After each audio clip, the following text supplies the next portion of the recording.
பயப்படாதீங்கள் வனாந்தரத்திலே மேய்ச்சல்கள் உண்டாகும். ரொம்ப இந்த மெசேஜை நான் இப்போ ரொம்ப ஷார்ட்டா உங்களுக்கு சொல்லி ஒரு கதை மாதிரி உங்களுக்கு சொல்லி கொடுத்து முடிக்க போறேன். அவ்வளவுதான். இதுல ரொம்ப புரியாத ஒண்ணு எனக்கு புரியவே இல்லை, ரொம்ப ஐயா ரொம்ப டீப்பா பேசுறாரு, ஆழமா அப்படிலாம் ஒன்றும் கிடையாது. ரொம்ப ஈஸியான மெத்தட்ல நம்ம புரிஞ்சுக்க போறோம். புரியுற சிலர் பேசுறதே நமக்கு புரியாது. ஆனா நாம வேத வசனத்தை புரிஞ்சுக்கிற மாதிரி எப்படி இயேசு கிறிஸ்து அந்த ஜனங்களுக்கு கடுகு விதை, புளித்த மாவு, அப்புறம் 10 கன்னிகையை பத்தி சொல்றாரு, காணாம போன காசு, உப்பு, இதெல்லாம் ஒரு சின்ன விவசாயங்களை வச்சு சொல்றாரு. 2 பேரு வயல்ல இருப்பார்கள், ஒருத்தன் எடுத்துக்கொள்ளப்படுவான், ஒருத்தன் கைவிடப்படுவான். ரொம்ப நம்ம நடைமுறையில் இருக்கிற சில காரியங்களை வச்சு சொல்ற. அதே போலதான் இன்றைக்கும் நாம தேவனுடைய வசனத்தை அப்படிதான் பார்க்க போறோம். இப்போ பயப்படாதீங்கள் வனாந்தரத்தில் மேய்ச்சல் உண்டாகும் என்று சொல்லப்பட்டிருக்கிறது. வனாந்தரம் ஒரு லேண்டு, நல்லா கவனிங்க, ஒரு லேண்டில் விளைச்சல் உண்டாகும், மேய்ச்சல் உண்டாகும் அப்படின்னு சொல்லப்பட்டிருக்கு. ஆனா நீங்க போய் அந்த இடத்த அந்த லேண்டை பாக்குறீங்க, அந்த வயல் நிலத்தை பாக்குறீங்க. அந்த வயல் நிலம் எப்படி இருக்குன்னா ஒண்ணுமே இல்லை. நீங்க பார்க்கும்போது ஒண்ணுமே இல்லை. ஆனா அந்த வயல் நிலத்தை பார்த்து சொல்றாரு இங்க ஒண்ணு உண்டாகும் என்று சொல்கிறார். நீங்களும் டெய்லியுமே பாக்குறீங்க, ஒண்ணுமே உண்டாகல. டெய்லியும் போறீங்க வர்றீங்க, உண்டாகவே இல்லை. ஆனா இங்க என்ன சொல்றா, வனாந்தரத்தில் மேய்ச்சல்கள் உண்டாகும். அப்படின்னா எதை குறிக்க வர்றார் அப்படின்னா, அங்க உனக்கு சொல்லிட்டாரு, உனக்கு உண்டாகும் என்று சொல்லியிருக்கிறார். அது உண்டாகிறதுக்கும் எனக்கும் ஒரு நேரம் இருக்கிறது. நான் போய் பார்க்கிறேன், நான் வருகிறேன். ஒரு நேரம் இருக்கிறது. நன்றாக கவனிக்கணும். நேரத்தை 2ஆ பிரிக்கலாம். நேரத்தை எப்படி பிரிக்கலாம்? 2ஆ பிரிக்கலாம். ஒரு பொருள் உண்டாக்குவதற்கு ஒரு நேரம் வேண்டும். கம்பெனியில் நீங்கள் இருக்கிறீங்க, வேலைக்கு போகிறீங்க, ஒரு பொருளை உற்பத்தி படுத்தணும்னா அதுக்கு எவ்வளோ டைம் ஆகுதுன்னு உங்களுக்கு தெரியும். ஓகேவா? அந்த டயத்துக்குள்ளே அந்த பொருள் என்ன பண்ணிடணும்? அக்ரிமெண்ட்டு அப்படி தானே போடுவாங்க. சும்மா நீங்கள் எப்போ வேணாலும் முடிச்சு கொடுங்கண்ணா போடுவாங்க அக்ரிமெண்ட்டு. அக்ரிமெண்ட் எப்படி போடுவாங்க? ஒரு பொருளை உண்டாக்க வேண்டும், எங்களுக்கு இந்த மாதிரி டிசைனில் ஒரு பொருள் வேணும் அப்படின்னா பெரிய பெரிய கம்பெனியில் அக்ரிமெண்ட் போடுவாங்க. சின்னதாக நம்ம போய் ஒரு டேபிள் வேணும், சேர் வேணும், அவங்ககிட்ட போய் அக்ரிமெண்ட் போட முடியாது.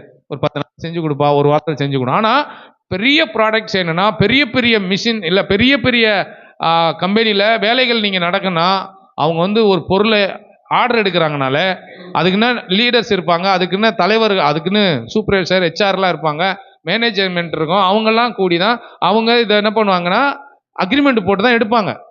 ஏன்னா நாளைக்கு பிரச்சனை எதுவும் வந்துடக்கூடாது. நீங்கள் இது மாதிரி சொன்னீங்க, எவ்வளோ லேட் ஆயிடுச்சுன்னு, நான் சொன்ன டேட்டில் கொடுப்பேன், அதுக்கு முன்னாடி அக்ரிமெண்ட் போடணும். இப்போ நாட்டுக்கு நாட்டு ஒப்பந்தம் பண்ணி கொள்கிறார்கள். அவங்க ஃபைலை அவங்க கொடுக்குறாங்க, அவங்க ஒப்பந்தம் போட்டு கொடுக்குறாங்க, நாங்கள் உங்களுக்கு என்ன பண்ணுறோம், இதை தரோம், நீங்கள் எங்களுக்கு இதை கொடுங்க அப்படின்னு போகிறாங்க. அப்போ இதுக்கு இடைப்பட்ட ஒரு நேரம் இருக்கிறது, ஒரு காலம் இருக்கிறது. அதே போல தான் நம்முடைய வாழ்விலும் தேவனுடைய நேரம் என்று ஒரு நேரம் இருக்கிறது. தேவனுடைய டைம் அப்படின்னு ஒரு டைம் இருக்கிறது, இன்னொரு டைம் இருக்கிறது. மனிதனுடைய நேரம் என்று ஒரு நேரம் இருக்கு. மனிதனுடைய நேரம் அப்படின்னு சொன்னா என்னன்னா, இந்த உலகத்துல நமக்கு கொடுக்கப்பட்டிருக்கிற ஒவ்வொரு நாளும் நம்முடைய நேரம். நம்ம வால் கிளாக்ல ஓடுது பார்த்தீங்களா, அந்த முள்ளு, அந்த டைம், இது என்னுடைய நேரம், எனக்கு கொடுக்கப்பட்ட அந்த நேரம். ஆனா தேவனுடைய நேரம் என்பது என்ன? யோசேப்பின் வாழ்க்கையில அவனுடைய நேரத்தில் அவன் சரியா இருந்ததுனால தேவனுடைய டைம் வந்தபோது ராஜாவா மாத்திட்டார். அது தேவனுடைய நேரம்.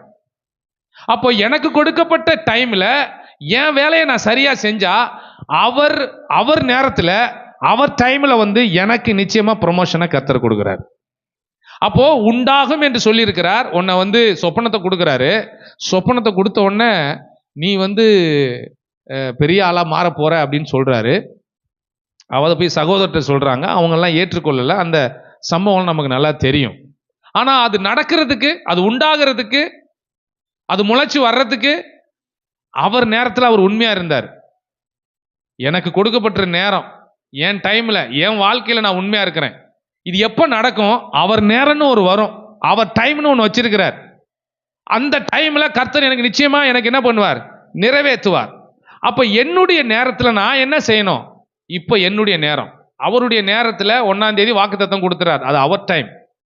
அவர் டைம்ல கொடுத்துட்டு போயிட்டாரு. இப்போ என்கிட்ட கொடுத்துருக்கிறார் விதைய. இந்த விதையை வச்சு என்னுடைய நேரத்தில் நான் விளைச்சல் பண்ணணும். நான் அதை போய் விதைக்கணும். எப்படி விதைக்கணும்? துதிக்க வேண்டும். என்னுடைய நேரத்தில் அவர் சமூகத்தில் துதிக்க வேண்டும். அவர் நினைவாகவே வாழ்வது. என் டயத்தில், என் நேரத்தில் யாருடைய நினைவாகவே வாழ்வது? அவருடைய நினைவாகவே வாழ்வது. என்னுடைய நேரத்துல. இப்ப எனக்குன்னு வாக்குத்தத்தத்தை கொடுத்துட்டார். அவர் நேரத்துல எனக்கு வாக்குத்தத்தம் கொடுத்தார், கனவு கொடுத்தார், சொப்பனத்தை கொடுத்தார். இது யோசேப்பை நம்ம லிங்க் பண்ணி பார்த்துக்குங்க. நான் சொல்ல யோசேப்பை நினைச்சு பாருங்க. அப்ப யோசேப்புக்கு ஒரு சொப்பனத்தை கொடுக்கிறார், யோசேப்பிட்ட அவ்வளவு பெரிய காரியத்தை பொறுப்பை கொடுக்கிறார். ஆனா அவர் கொடுத்துட்டு போயிட்டார் அவர் பாட்டுக்கு. ஆனா குழியில தூக்கி போடும் போது வந்தாரா? போத்திபார் மனைவி வந்து தப்புன்னு சொல்லும் போது வந்து போத்திபார்ட்ட பேசினாரா?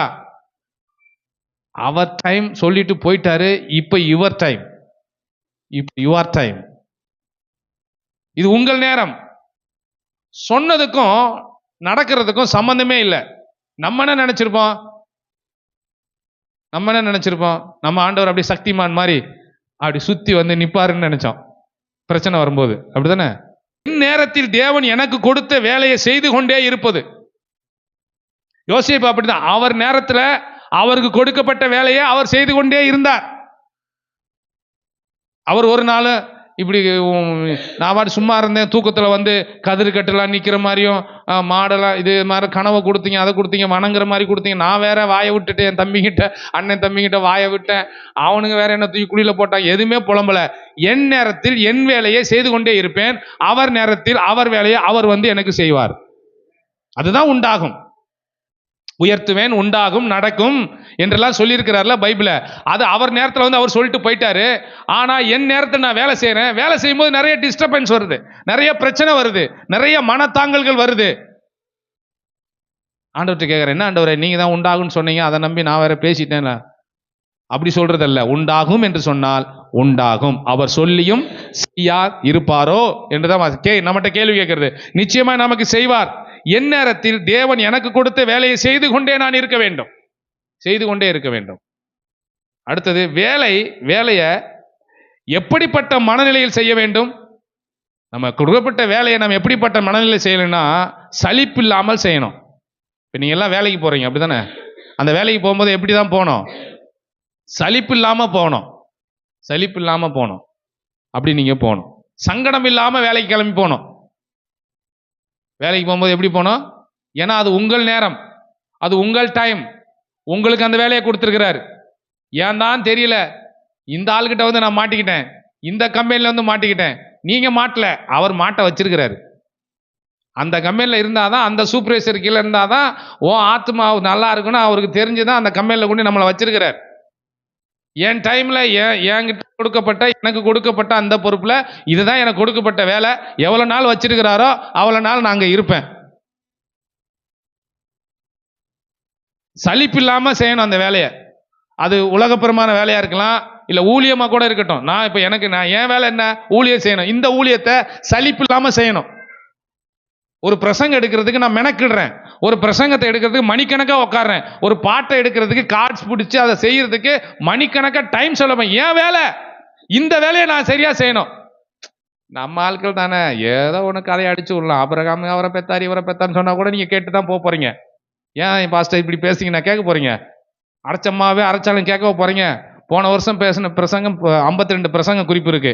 ஏன் அந்த 52 வருஷம் இந்த வாரத்துல இருந்து இந்த 52 வாரத்துக்கு பேசினாலும் இல்ல பாஸ்டர் இது போன ஜனவரியில் பேசினீங்கன்னா அடையாளமா கண்டுக்க போறீங்க? முடியாது. ஏன்னா நேற்று சாப்பிட்டதே நமக்கு இன்னைக்கு தெரியல, போன வருஷம் பிரசங்கம் பண்ணது உங்களுக்கு தெரிய போகுதுன்னு நினைக்கிறீங்களா? தெரியாது. இது மனுஷனுடைய இயல்பு தான். ஆனா அப்படி நம்ம இல்ல. இதுக்காக நான் மெனக்கிடுகிறேன், இதற்காக நான் உழைக்கிறேன், இதற்காக தேவ சமுத்திரம் காத்திருக்கிறேன். என்ன நடந்தாலும் ஓடினாலும் பைக்கில் போகும்போது கூட இந்நினைவாகவே இருக்கிறேன். ஏன் தெரியுமா? என் ஜனங்களுக்கு நல்ல போசாக்கை நான் கொடுக்கவேன், நல்ல உணவை கொடுக்கணும். சும்மா ஒரு பாட்டை பாடலாம், என்னில்லடங்கா ஒரு 4 பாட்டை பழைய பாட்டை பாடி போயிடலாம். இல்ல, எவ்வளவு பாடல்கள் இருக்கிறது. ஆனா இந்த வார்த்தை நான் என்ன பாடணும், இந்த வார்த்தையில வர்ற ஜனங்க என்ன சொல்லணும்? அங்க கேட்கிறேன், ஆண்டவரே நீர் சொல்லணும். சில நேரம் சொல்லவே மாட்டாரு, பேசவே மாட்டாரு, அமைதியா இருப்பாரு. என்ன ஆண்டவரே 7:50 ஆயிடுச்சு, 7:10 ஆயிடுச்சு, நீ கீபோர்டை புடுறா. புடிச்சா புடின்னு தான் சொன்னார். புடிச்சா புடி, அவ்வளவுதான். காலை வை, தண்ணி பின்னிட்டு போவோம். எப்படிங்க போவோம்? ஆட நீ ஒருத்த வைப்பா, வச்சு பாரு. வச்சான், பின்னாடி போகுது. வைன்னு சொன்னா வச்சிடணும். அல்லேலூயா. போன்னு சொன்னா போயிடணும். ஏன் வேலையை நான் சரியா செய்யணும். அல்லேலூயா.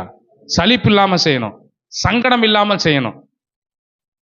கசப்பு இல்லாம வேலை செய்யணும், வெறுப்பு இல்லாம வேலை செய்யணும். வேலை செய்யும் போதே வெறுப்போடு செஞ்சா வெறுப்பு இல்லாம வேலை செய்யணும். உங்க வேலையை நேசிங்க. ஆண்டவர் உங்களுக்கு கொடுத்துருக்கிறார்ல அந்த வேலை, இந்த ஜாப், அதை நேசிங்க. அதை சந்தோஷமா பாட்டு பாடிக்கிட்டே போங்க. அல்லேலூயா. இன்னைக்கு என்னதான் பண்ண போறானுங்களே தெரியல, நம்மளை வச்சு என்னதான் பண்ணுவாங்க, அப்படி போவாதீங்க. அவன் வேற இப்படி திட்டுவான், இவன் வேற இப்படி திட்டுவான். நீங்க என்ன பண்ணா அந்த கம்மையில் வாழ்ந்து ஒரு பாஞ்சு மாதிரி கொடுக்குறாங்க பாத்தீங்களா, அதை காதுல வச்சுக்குங்க. எவனா திட்டு, என் வேலையை செய்யறேன், என்ன வேணா சத்தம் போடு, என்ன 8 மணி நேரத்துக்குள்ள என்ன நான் ரிசல்ட் கொடுக்கணுமோ அதை கொடுக்கறதுக்கு ஆண்டவர் எனக்கு பலன் தந்திருக்கிறார். அல்லேலூயா. நீ என் மேல 1008 குறை சொல்லு, என் வேலையில நான் உண்மையா இருக்கிறேன். உண்மையுள்ள மனுஷன் பரிபூரண ஆசீர்வாதத்தை பெறுவான். அவ்வளவுதான். சலிப்பு இல்லாம, கசப்பு இல்லாம, வெறுப்பு இல்லாம, முறுமுறுப்பு இல்லாம வேலையை செய்யணும். அது நான் ஊழியமா இருந்தாலும், உங்களுக்கு தேவை, உங்களுக்கு கொடுத்துருக்கிற ஜாப்பா இருந்தாலும் நீங்க எப்படி செய்யணும்? முறுமுறுப்பு இல்லாமல் செய்யணும். முறுமுறுப்பே இருக்கக்கூடாது. உற்சாகமா செய்யணும் வேலையை. ஏன்னா இது யுவர் டைம், இது உங்கள் நேரம், உங்களுக்கு கொடுக்கப்பட்ட வேலை. உண்டாகும்னு அவர் சொல்லியிருக்கிறார், உண்டாகும். ஆனா அது உண்டாகிறதுக்கு வரைக்கும் உங்க நேரத்தில் நீங்க என்ன பண்றீங்க? வேலைக்கு உற்சாகமா போறீங்களா? பார்த்து ஆச்சரியப்படணும். அந்த அளவுக்கு உற்சாகத்தோடு செய்யணும், உண்மையா செய்யணும், மகிழ்ச்சியோடு செய்யணும், சிரித்த முகத்தோடு வேலை செய்யணும். இந்த நேரத்தில் யாரையும் திட்டக்கூடாது. அல்லேலூயா. அவர் சொல்றாரு, உங்களை சபிக்கிறவரை அவ்வளவுதான். பாஸ்டர் என்ன பாஸ்டர், இது எப்படி பாஸ்டர் சாத்தியம்? சாத்தியம். ஏன்னா நீங்க நல்லா இருக்கணும்ல, நீங்க நல்லா இருக்கணும்.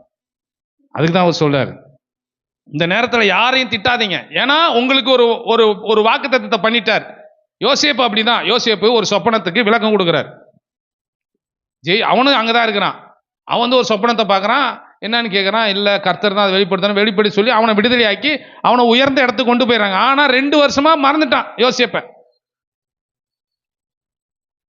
இந்த நேரத்தில் யாரையும் திட்டாமல் நாம் அந்த வேலையை உற்சாகமாக செய்ய வேண்டும். ஊழியத்தை நானும் என்னை நான் சேர்த்துக்கிறேன். இந்த ஊழியத்தை எனக்கு தந்திருக்கிறார், இதை நான் அவரை திட்டிக்கிட்டே இந்த வேலையை செய்யக்கூடாது. எனக்குன்னு சொல்லியிருக்கிறார், என் சொன்னதை எனக்கு நிறைவேற்றுவார். இது என் நேரத்தில் நான் செய்யறேன், அவர் நேரத்தில் அவர் எனக்காக கிரியை செய்வார். அவர் நேரத்தில் அவர் எனக்காக கிரியை செய்வார். யாரையும் குறை சொல்லக்கூடாது. வேலை செய்யும் போது யாரையும் என்ன பண்ணக்கூடாது. இப்போ நான் இருக்கிறேன் அப்படின்னா, என்னை ஊழியத்துக்கு அனுப்பிச்சாங்களா, நான் கஷ்டம் வரும்போது இந்த பாஸ்ட் சும்மாவே இல்லைப்பா, எப்போ பார்த்தாலும் ஊழியத்துக்கு வா ஊழியத்துக்கு வா ஊழியத்துக்கு வான்னு சொல்லி பைபிள் காலேஜ் அனுப்பிட்டாரு அப்படின்னு சொல்லக்கூடாது. நல்லா இருக்கும்போது அதுக்கப்புறம் நான் படித்து ஊழியத்துக்கு வந்த பிறந்தான் இதனுடைய மேன்மை என்னன்றது எனக்கு புரிந்தது. அதனால நீங்க வேலை செய்யும் போது யாரும் என்ன பண்ணாது, மனசுக்குள்ள குறை சொல்லி கொண்டே திட்டக்கூடாது. சில நேரம் ஓனரே திட்டுறது, ஓனரே திட்டக்கூடாது. ஓனர் நமக்கு வாக்குத்தத்தம் கொடுத்திருக்கிறார், நம்ம ஓனர். அந்த ஓனரை திட்டினா என்ன ஆண்டவரே வாக்குத்தத்தம் கொடுத்து இத்தனை வருஷம் ஆச்சு ஒண்ணுமே நடக்கல, திட்டக்கூடாது. எப்படி நீங்க உலகப்புறமான வேலையில உங்க ஓனரை திட்டுறீங்களோ, இனிமே திட்டாதீங்க ஓனரை. ஓனரை ஆசீர்வதிங்க. என்ன ஒரு மாதிரி பாக்குறீங்க? உங்க எம்டி என்ன பண்ணுங்க, ஆண்டவரே அந்த எம்டி கார்ல போகும்போது பத்திரமா போய் வீடு சேரணும் ஆண்டவரேன்னு சொல்லுங்க. நீங்க ஓனரை ஆசீர்வதிங்க. ஓனருடைய கண்களில் உங்களுக்கு தயவு உண்டாக்குவாரு. எப்பவுமே பேசாத ஓனர் உங்களை கூப்பிட்டு தனியா பேசுவாரு. ஏன் தெரியுமா? அதுதான் அவர் டைம். என் நேரத்தில் நான் சரியா இருந்தா அவர் நேரத்தில் எனக்கு அவர் கரெக்டா செய்வார். அது ஸ்கூலா இருக்கலாம், காலேஜா இருக்கலாம், கம்பெனியா இருக்கலாம், வேலையா இருக்கலாம், எது வேணா இருக்கட்டும். ஓனரை மட்டும் என்ன பண்ணாதீங்க. இந்த இந்த சினிமாவில் இது மாதிரிலாம் போறாங்க பார்த்தீங்களா, அவங்கெல்லாம் பேசிட்டு தான் போறாங்க. 2 பாட்டு பாடினா ஊர் திருவிழா இல்லை ஃபங்க்ஷன் எதாவது நடக்குதுன்னா, இந்த சினிமா இந்த கச்சேரியெல்லாம் பாடுறவங்க பாருங்க, ரேட்டு பேசிட்டு தான் போவாங்க. நம்ம ரேட்டு பேசிட்டா ஸ்பீக்கர் கீபோர்டெலாம் செட் பண்ணுறோம் இல்லை. எனக்கு தெரியும் என் மேய்ப்பர், என் நேரத்தில் நான் என் வேலையை செய்கிறேன், அவர் நேரத்தில் அவர் எனக்கு எல்லாவற்றையும் எனக்கு தருவார். கூலிக்காக நம்ம வேலை செய்யலை. ஊழியத்தில் கூலியை எதிர்பார்க்காமல் நாம் இந்த வேலையை நாம் செய்கிறோம், இந்த ஊழியத்தை நாம் செய்கிறோம். அதே போலதான் உங்களுக்கு கொடுக்கப்பட்ட வேலையை அப்படிதான். நீங்க டெய்லியும் உங்க சம்பளத்தை மனசுல வச்சு நீங்க வேலைக்கு போல, நான் வேலைக்கு போனா ஆட்டோமேட்டிக்காவே என்ன பண்ணும், கண்டிப்பாக என் அக்கௌண்ட்ல சேலரி வரும். அடுத்தது செயல்ல காட்டி நம்முடைய நேரத்தை நாம் சரியாக பயன்படுத்தினால் அவர் நேரத்தில் நம்முடைய நேரத்துக்குள்ள வந்து நம்முடைய நேரத்துக்குள்ள வந்து அவர் செயல்படுவார். செயல்ல காட்டணும்னு சொல்றார். நம்ம எதுல காட்டணும் சொல்லுங்க? வேலை நேரத்தை நம்ம செயல்ல காட்டணும். நீ செயல்ல காட்டிட்டீங்கன்னா நீங்க சரியா நேரத்தை பயன்படுத்துறீங்கன்னு அர்த்தம். நம்முடைய நேரத்துல அவருடைய நேரத்தை கொண்டு வந்து நமக்குள்ள வச்சு நமக்கு தேவையானதெல்லாம் அவர் சந்திப்பார். அப்போ நன்றாக நீங்கள் புரிந்து கொள்ள வேண்டும், உண்டாகும் என்று தேவன் சொல்லியிருக்கிறார். உண்டாகிறதுக்கு கொஞ்சம் தூரம் அங்க இருக்கிறது. இதுக்கு இடைப்பட்ட நேரம் தான் என்னுடைய நேரம். இந்த நேரத்தில் என் டைம்ல நான் என்ன செய்து கொண்டிருக்கிறேன் என்றதை தேவன் பார்க்கிறார். என்ன செய்து கொண்டிருக்கிறேன் எனக்கு குறிக்கப்பட்ட நேரமும் காலமும் கூடி வரும். சொல்லுங்க, எனக்கு குறிக்கப்பட்ட நேரமும் காலமும் கூடி வரும். யாத்திராகமம் 12ஆம் அதிகாரம் 40வது வசனம் 41 வாசிக்கலாம். சீக்கிரம் எடுத்து வாசிங்க. யாத்திராகமம். இஸ்ரவேல் புத்திரர் எகிப்திலே குடியிருந்த காலம் 430 வருஷம். 430 வருஷம் முடிந்த அன்றைய தினமே கர்த்தருடைய சேனைகள் எல்லாம், நல்லா கவனிங்க, 430 வருஷம் முடிந்த அன்றைய தினமே, 430 வருஷம் முடிந்த அன்றைக்கு அற்புதம் நடக்கிறது. அப்ப நான் ஒன்றை புரிந்து கொள்ள வேண்டும், எனக்கென்று தேவன் ஏற்கனவே 430 பத்தி சொல்லிட்டார். அப்போ 430வது வருஷம் முடிய போது இவங்கெல்லாம் எப்பதான் நம்ம விடுதலை ஆகும் நினைச்சிட்டு இருக்காங்க. அவங்க நேரத்தில் அவங்க கரெக்டா அப்படி இருக்கிறாங்க, அப்படி வர்றாங்க போறாங்க, எல்லாம் உபத்திரப்படுறாங்க, கஷ்டப்படுறாங்க. ஆனா சில நேரங்களில் சரியில்லாம போனாலும் அவர் சொன்னதை சரியா வந்து அந்த வருஷம் முடியும் போதே அன்றைக்கே அவர்களை அங்கிருந்து விடுதலை ஆக்கி கொண்டு வருகிறதை நான் பார்க்கிறோம். என் நேரத்தில் நான் சரியா இருக்கிறேன், என்னுடைய நேரத்தில் நான் சரியா இருக்கிறேன். சில நேரங்களில் மிஸ்டேக்கும் பண்றேன், தப்பும் பண்றேன். ஆனா நான் தப்பு பண்றதுனால அவருடைய நேரத்தில் வந்து எனக்கு உதவி செய்யாம இல்லை. நான் தப்பு பண்ணாலும் அவருடைய நேரத்தில் வந்து எனக்கு அதை உணர்த்தி என்னை சரிப்படுத்தி என்னை எகிப்திலிருந்து கானானுக்கு போறதுக்கு அவர் ஆயத்தமா இருக்கிறார். அப்போ 430 வருஷம் முடிந்த அன்றைய தினமே. அப்போ உலகத்தில் சொல்றாங்க நேரம் காலம் கூடி வரணும். நான் சொல்றேன், உங்களுக்கு நேரம் காலம் கூடி வந்திருக்கிறது தான் இந்த 2025. அல்லேலூயா. நேரமும் காலமும் உங்களுக்கு கூடி வந்திருக்கிறது. ஏன்னா அன்றைய தினமே அந்த வருஷத்திலேயே. ஆனா இவ்வளவு காலம் 430 வருஷம் என்பது எத்தனை தலைமுறை அவங்க பார்த்திருப்பாங்க? பிரசங்கி 3:1 சொல்லப்பட்டிருக்கிறது. பிரசங்கி 3ஆம் அதிகாரம் 1வது வசனம். ஒவ்வொன்றிற்கும் வாசிங்க. பிரசங்கி 3:1. ஒவ்வொன்றிற்கும் ஒவ்வொரு காலம் உண்டு, வானத்தின் கீழ் இருக்கிற ஒவ்வொரு காரியத்துக்கும். ஓகே, இங்க சொல்லப்பட்ட for everything there is a fixed time. நம்முடைய வாழ்க்கையில தேவன் ஒரு ஃபிக்ஸட் டைம் ஒன்று வச்சிருக்கிறார். சொல்ல துணி கடைக்கு போன ஃபிக்ஸட் ரேட், அவ்வளவுதான். இஷ்டம்னா உள்ள வந்து எடு, இல்லைன்னா போயிட்டே இரு. அங்க போய் பேரம் பேச முடியாது. அப்போ என்னுடைய காலம், ஒவ்வொன்றிற்கும் ஒவ்வொரு காலம் உண்டு. வானத்தின் கீழ் இருக்கிற ஒவ்வொரு காரியத்துக்கும் ஒவ்வொரு சமயம் உண்டு. அப்போ இந்த காலத்துல தேவன் சொல்கிறார், உனக்கு ஒரு பிக்சட் டைம் வச்சிருக்கிறேன், அந்த டைம் வரைக்கும் நீ ஒன் டைம்ல கரெக்டா இருன்றார். ஏன் நேரம் பிக்சட் டைம் உனக்கு, நான் இந்த வருஷத்துல இதை நான் கொடுக்கணும் அப்படின்னு நான் பிக்ஸ் பண்ணி வச்சிருக்கிறேன். ஆனா உன் நேரத்துல நீ சரியா இருந்தேன்னா என் நேரத்துல நான் வந்து உனக்கு கொடுக்க வேண்டியதை நான் கொடுப்பேன். அல்லேலூயா. பைபிள் காலேஜ் நாங்கெல்லாம் படித்தோம். பைபிள் காலேஜ் படிக்கும்போது சொன்னார், உன்னை ஊழியத்தில் பயன்படுத்துவேன், சபைக்கு பாஸ்டர் ஆக்குவேன்னு. அப்போ பார்த்தா ஒன்றுமே இல்லை, சர்ச்சே இல்லை, இடமே இல்லை, எங்கே போய் சேருன்னு தெரியல.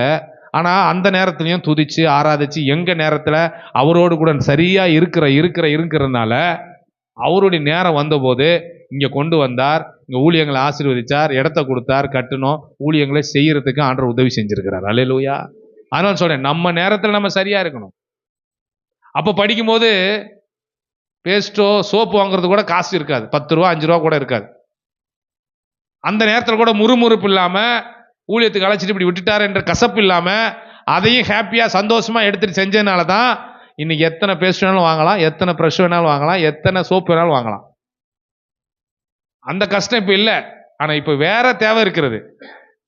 இன்னும் ஒரு குறிப்பிட்ட நாளுக்கு அப்புறம் என்ன வந்து கேட்டீங்கன்னா அந்த தேவையும் என்கிட்ட இல்லை, இப்ப அதை விட பெரிய தேவை ஒன்று இருக்கிறதுன்னா சொல்லும். அப்போ ஒவ்வொன்றிற்கும் ஒரு காலம் உண்டு. நமக்குன்னு ஒரு பிக்சட் டைம் வச்சிருக்கிறாரு. அந்த நேரத்தில் கரெக்டா நமக்கு செய்வாரு. அவர் சொல்லியும் செய்யாமல் இருப்பாரோ என்று வசனம் சொல்லுகிறது. Fixed time. எனக்கு ஒரு நேரம் இருக்கு. அவர் நேரத்தில் அவர் செயல்படுகிறார். என் நேரத்தில் நான் என் வேலையை கரெக்டாக செய்ய வேண்டும். நான் உங்க உலக பிரகார வேலையை சொல்ல, தேவனோடு இருக்கிற உங்க உறவு, தேவனோடு இருக்கிற உங்க ஐக்கியம், பைபிளை வாசிக்கிறது, அதை தியானிக்கிறது, சபைக்கு வருகிறது, இரவு ஜபங்களுக்கு வருகிறது, இடைநிலை நடக்கிற ஜபங்களுக்கு வருகிறது, காலையில எழுந்தோட தனி ஜபம் பண்றது, தனியா வசனத்தை தியானிக்கிறது. பிள்ளைங்க எவ்வளவு பேர் வசனத்தை நீங்க படிச்சு தியானம் பண்றீங்க? பைபிள் படிக்கிறீங்களா? உங்க நேரத்துல நீங்க உங்க நேரத்துல பைபிள் படிங்க, உங்க நேரத்துல வசனத்தை தியானிங்க, உங்க நேரத்துல ஒரு 2 பாட்டு கேளுங்க, உங்க நேரத்துல நல்ல ஒரு போதகருடைய பிரசங்கத்தை கேளுங்க. நீங்க செய்யுங்க. அவர் நேரத்துல எல்லாம் பிக்சட் பண்ணி வச்சிருக்கிறாரு, பிக்சட் டெபாசிட் பண்ணி வச்சிருக்கிறாரு. நீங்க எப்ப வேணாலும் நீங்க உங்க நேரத்தை சரியா இருந்தீங்கன்னா அவர் வந்து கையெழுத்து போட்டு பிக்சட் டெபாசிட்ல இருக்கிறத எடுத்து உங்ககிட்ட கொடுப்பாரு. நீ உங்க நேரத்துல சரியா இல்லைன்னா, உங்க நேரத்தை உங்க டயத்துல நீங்க சரியா இல்லைன்னா அவர் இன்னும் டிலே பண்ணிட்டு தான் இருப்பார்.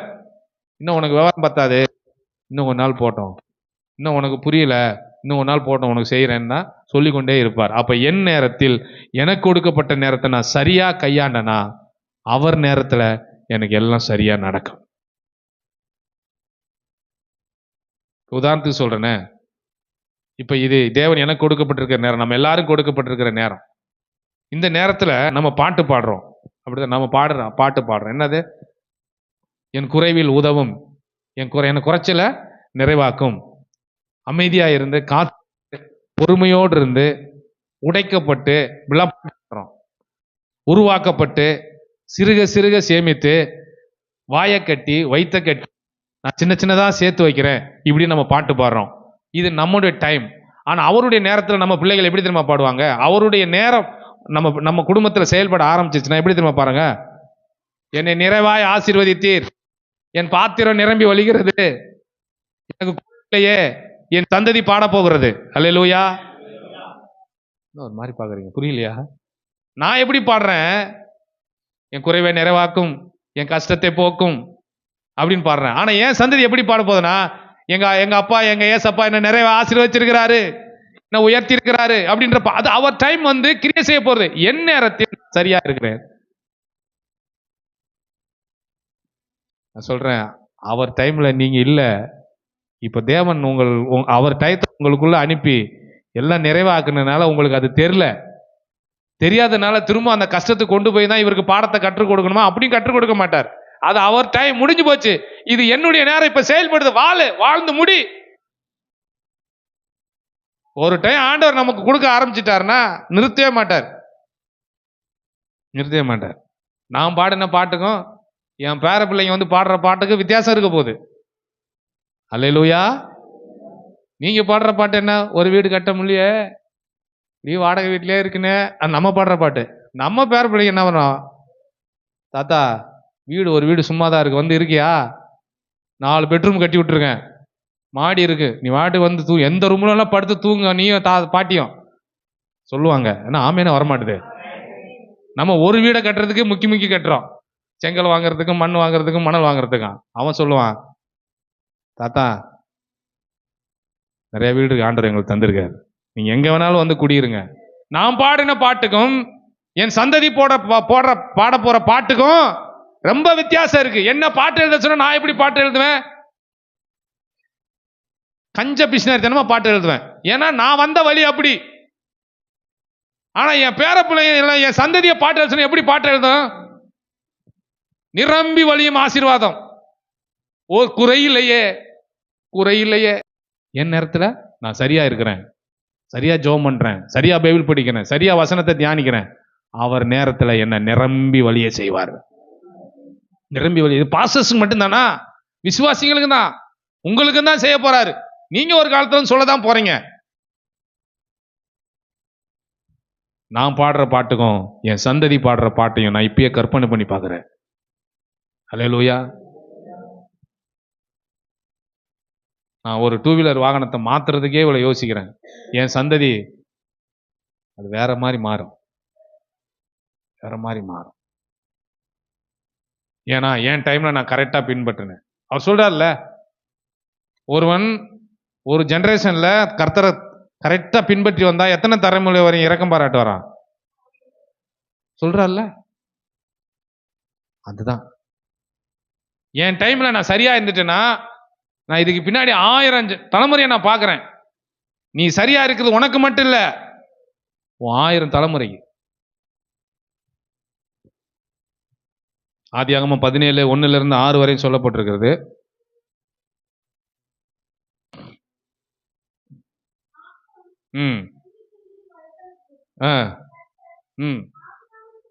ஆபிரகாமுக்கு தரிசனமாகி, நான் சர்வ வல்லமையுள்ள தேவன், நீ எனக்கு முன்பாக நடந்து கொண்டு உத்தமனாயிரு, உனக்கும் 6வது வசனம் படிங்க. 6வது வசனம் நல்ல, உன்னை மிகவும் அதிகமாக பழுக பண்ணி உன்னை ஜாதிகளை உண்டாக்குவேன், உன்னிடத்திலிருந்து ராஜாக்கள் தோன்றுவார்கள்.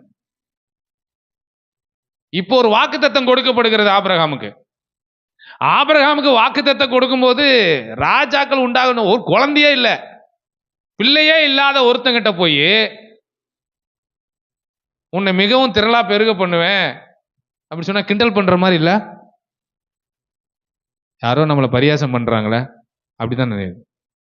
உன்னிலே ஜாதிகள் உண்டாக்கும்னா, ஜாதினா நம்ம ஊர்ல பாக்குற ஜாதி கிடையாது, தேசங்கள். உன்னிடத்திலிருந்து ராஜாக்கள் தோன்றுவார்கள். எப்பா, சரி குழந்தைய கொடுப்பேன்னு சொன்னா அதே நம்பலாம். கிங்லாம் வருவாங்களா? கிங்லாம் வருவாங்க, ராஜாக்கள்லாம் வருவாங்களாம், தேசமே வருமா?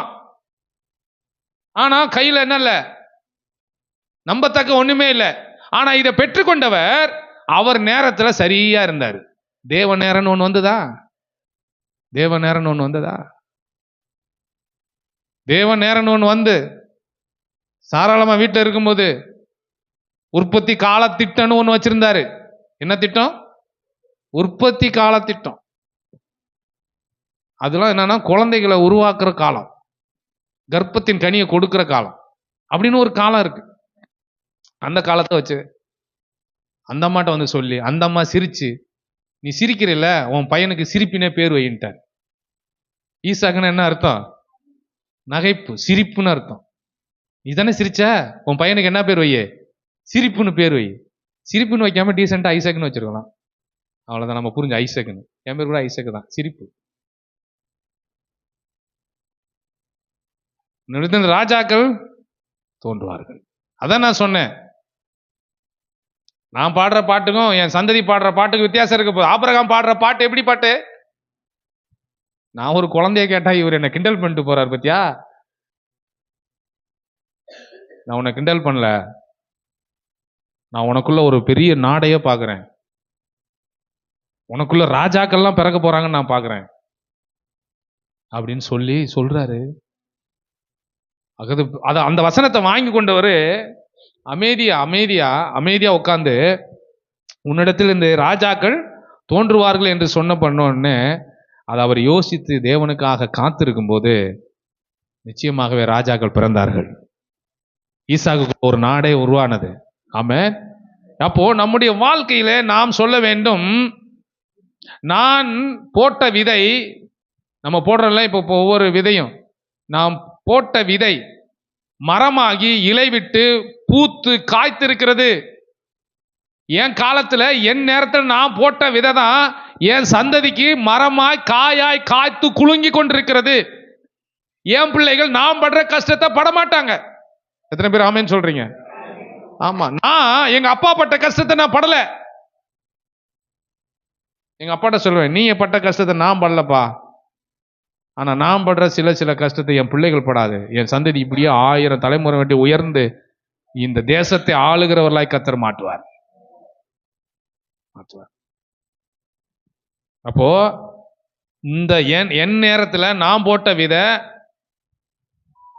அதான் பாட்டு பண்ணல, நான் விதைச்ச விதையெல்லாம் வீணா போகவில்லை, எடுத்த ஜெபம் எல்லாம் ஆகவில்லை.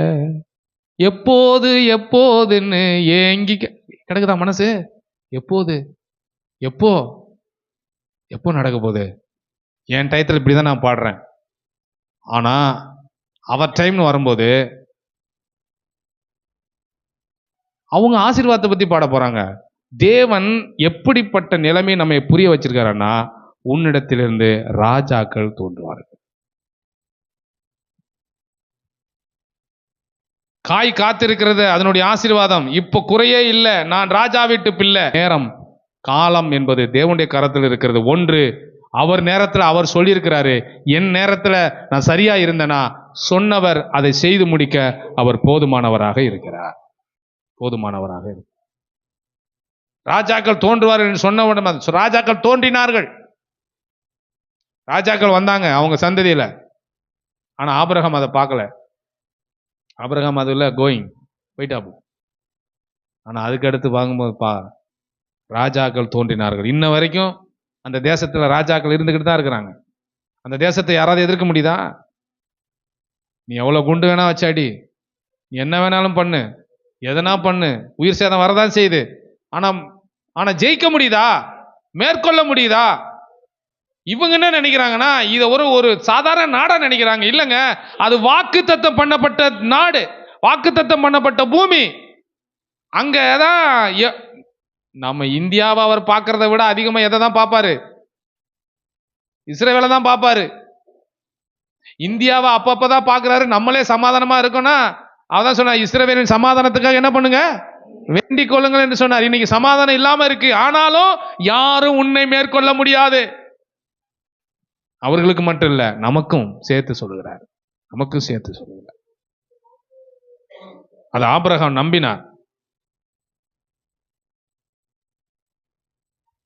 அப்ப நம்முடைய வாழ்க்கையில ஒன்றை நாம் புரிந்து கொள்ள வேண்டும். அவர் நேரத்தில் அவர் எனக்கு வாக்கு கொடுக்கிறார். என் நேரத்தை நான் சரியா செலவு பண்ணும்போது அவர் நேரத்தில் வந்து என்னை உயர்த்தி வைக்க அவர் போதுமானவராக இருக்கிறார். ஒரே ஒரு வசனத்தை மட்டும் கடைசியா நான் படிச்சு முடிக்கலாம். என் புலம்பலை ஆனந்த களிப்பாக மாற பண்ணினீர். அந்த வசனம், என் புலம்பலை ஆனந்த களிப்பாக மாற பண்ணினீர். என் மகிமை அமைதியாய் இராமல் உம்மை கீர்த்தனம் பண்ணும்படியாக நீர் என் இரட்டை களைந்து போட்டு மகிழ்ச்சியினால் என்னை இடை கட்டினீர். வாசிங்க அந்த வசனத்தை. என் புலம்பலை ஆனந்த களிப்பாக. நம்முடைய வாழ்க்கையில நமக்கு இருக்கிறதான புலம்பல்களை நான் சொல்றேன், ஆனந்த களிப்பாக மாற பண்ணுவார். என்னை அமைதியாய் தங்க பண்ணுகிறார். அமைதியா தங்க பண்ணுகிறார். அமைதியாய் தங்க பண்ணி என்னை கீர்த்தனம் பண்ண வைக்கிறார். என்னை பாட்டு பாட வைக்கிறார். நீர் என்னை இரட்டை களைத்து போட்டு அப்படின்னா என்ன, எனக்கு இருக்கிற அந்த உபத்திரவத்தை, அந்த கஷ்டத்தெல்லாம் நீக்கிவிட்டு மகிழ்ச்சி என்கிற கட்டினாலே என்னை கட்டுகிறார். எனவே இதை வருத்தம் என்கிற கட்டு, கவலை என்கிற கட்டு என்னை கட்டி வைத்திருந்தது. ஆனா என் புலம்பலை ஆனந்த களிப்பாக மாற பண்ணுகிறவர் என்னை அமைதியா இருக்க சொல்றாரு. அமைதியா இருக்கும் போதே கீர்த்தனம் பண்ணு, கீர்த்தனம் பண்ணி பாடுன்றாரு. அப்போ அப்படி பாடும்போது என்னுடைய இரட்டை கலைந்து போய், என்னுடைய கஷ்டத்தை, என்னுடைய அவநம்பிக்கையெல்லாம் கலைந்து போட்டு மகிழ்ச்சினாலே என்ன ஒரு கட்டு கட்டுறாரு. அதுதான் அன்பின் கட்டு. அன்பினாலே நாம் கட்டப்பட்டிருக்கிறோம். அப்ப நாம ஒன்றை புரிந்து கொள்ள வேண்டும், அவர் சொன்னதை செய்து முடிப்பார்.